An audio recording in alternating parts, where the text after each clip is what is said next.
इस वक्त मैं मौजूद हूँ इंदौर की नगरी में, और इंदौर की नगरी की सबसे भव्य जगह जो है वो है राजबाड़ा। मेरे पीछे आप देख रहे होंगे राजबाड़ा की आज जो सूरत है वो पूरी तरह से नई कायाकल्प में विलीन है। आप देख रहे होंगे कि राजबाड़े को बहुत ही उम्दा तरीके से सजाया गया है, रंगों से सराबोर है राजबाड़ा, और नई नई चीजें, मुख्यमंत्री की फोटो, प्रधानमंत्री की फोटो जिस तरीके से बनाई गई, क्या कुछ खास है मैं आपको राजबाड़ा के अंदर जाके बताती हूँ कि क्या कुछ विशेष है। जो सजावट ये राजबाड़ा के अंदर है रंगों से सराबोर, और इस तरफ भी आप देखेंगे तो हमारी संस्कृति को बताने का प्रयास किया गया है कि हमारी संस्कृति क्या है, किस तरीके से हमारी संस्कृति को उभारा गया है। देखिए आप कितनी प्यारी कलाकारी के साथ जो है यहाँ पर प्रदर्शनी लगी गई है। ये हमारा बहुत पुराना इसको सूपा कहा जाता है, जिसको एक डेकोरेशन के लिए बनाया गया है। बहुत उम्दा तरीके से जो कारीगरी को संभारा गया है, सुधारा गया है, जो सुंदरता और भव्यता बनाई गई है, ये कुछ और नहीं, कल इंदौर में होने वाली कैबिनेट बैठक की तैयारी है। क्या कुछ कैबिनेट बैठक की तैयारी में विशेष अंदर किया गया है, मैं आपको लेकर चलती हूँ और बताती हूँ कल की भव्य कैबिनेट बैठक के बारे में।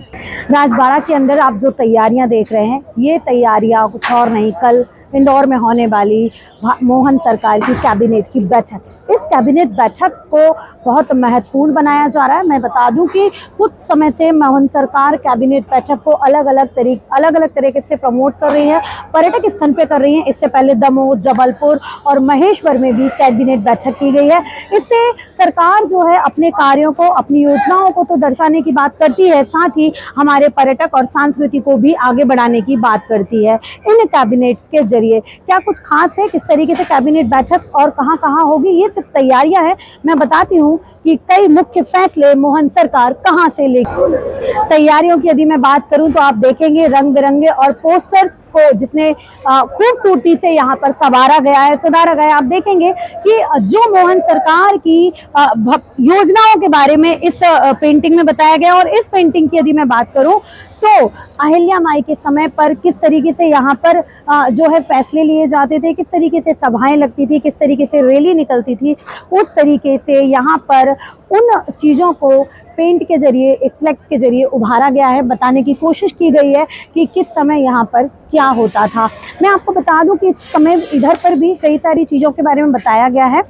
जो विकास की योजनाएं हैं, जो मोहन सरकार की योजनाएं हैं, जो लोगों के लिए लाभान्वित योजनाओं को बनाया गया, उन योजनाओं के बारे में इस तरीके से बताया गया है, उनको दर्शाया गया है, लोगों को बताया गया है कि मोहन सरकार ने हमारे लोगों के लिए, मध्य प्रदेश के लोगों के लिए क्या कुछ विशेष किया है। इस समय मध्य प्रदेश की मैं बात करूं तो सबसे ज़्यादा हाईलाइट कोई चीज़ है तो वो मेट्रो है। उस मेट्रो के बारे में भी यहाँ पर बताया गया है कि किस तरीके से कब शुरू होगी, और इससे पहले भी कई सारी जो योजनाएं आई हैं उसके बारे में भी बताया गया है।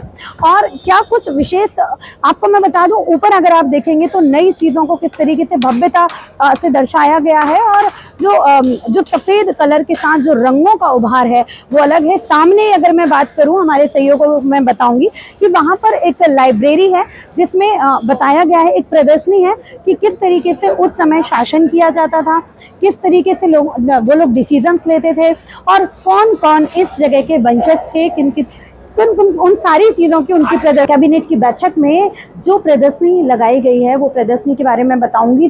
जब होलकर साम्राज्य शुरू हुआ इनका, सूबेदार मल्हार राव होलकर से लेकर अहिल्याबाई होलकर से तुकोराज होलकर तक, बिल्कुल एंड तक अगर मैं चाहूँ तो सभी जिन जिन लोगों ने राज किया है और इस होलकर सभ्यता को संभाला है, उनके सभी के नाम इस प्रदर्शनी में दर्ज हैं।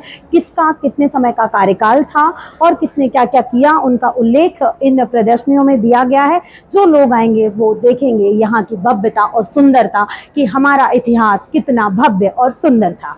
ये जो जगह और ये जो सजावट आप देख रहे हैं, फूलों से जो है सारे ब्लॉक्स को और को सजाया जा रहा है, रंग बिरंगे फूलों से, पौधों को। चूंकि यदि मैं इंदौर की बात करूं तो सबसे स्मार्ट सिटी है, हरियाली में और हर चीज में नंबर बनाने की आदत हो गई है, तो उसी तरीके से ग्रीनरी को भी यदि सजाया लगाया गया है और साथ में इंदौर के आसपास हमारे पर्यटक स्थानों के पोस्टर्स और बड़ा गणपति हमारे यहाँ के जो बहुत ज़्यादा चर्चित हैं, यहाँ की जितनी भी लोकप्रिय चीज़ें हैं उनकी फोटो को उतारा गया है और साथ ही हरियाली का खास विशेष ध्यान यहाँ पर रखा गया है। चूँकि इंदौर हर चीज़ में नंबर 1 है, उसको पूरी तरह से संभाला गया है। आइए मैं और आपको बताती हूँ कि कहाँ से और कई सारे मुद्दों पर बात की जाएगी।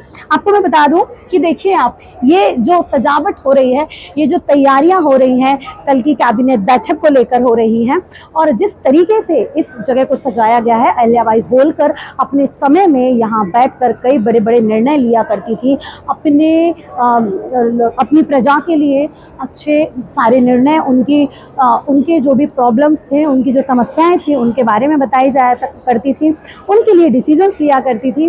उसी जगह पर बैठ के कल मुख्यमंत्री मोहन यादव की सरकार और मुख्यमंत्री स्वयं यहाँ पर अपनी पूरी मंत्री परिषद की बैठक लेंगे और उनमें तमाम जो है कई सारे फैसले लिए जाएंगे। और साथ ही आप देखिए यहाँ पर गणपति जी अभी विराजे हुए हैं और यहाँ पर जगह जगह पर अहिल्या माई की, वो कहते हैं कि किसी भी कार्य को शुरू करें तो गणेश जी का नाम जरूर लेना चाहिए। उसी तरीके से देखिए गणपति महाराज भी यहाँ विराजे हुए हैं और इन दीवारों की यदि मैं बात करूँ, ये वो दीवारें हैं जब अहिल्या माई होलकर का शासन था, उससे भी पहले की दीवारें हैं, लेकिन इनकी सुंदरता और भव्यता और खूबसूरती अभी भी झलक रही है। आपको बता दूं कि यहाँ पर जिस तरीके से पोस्टर और बैनर लगे हुए हैं, आप देखिए जब उस समय अहिल्या माई लोगों से बात करती थी, उनकी समस्याओं के बारे में सुनती थी, वो सारे पोस्टर हैं। आप बता दो कल की बैठक में जो मंत्रीगण बैठेंगे वो बिल्कुल इसकी जो थीम है, बिल्कुल राजा रजवाड़ों की तरह इस थीम को बनाया गया है।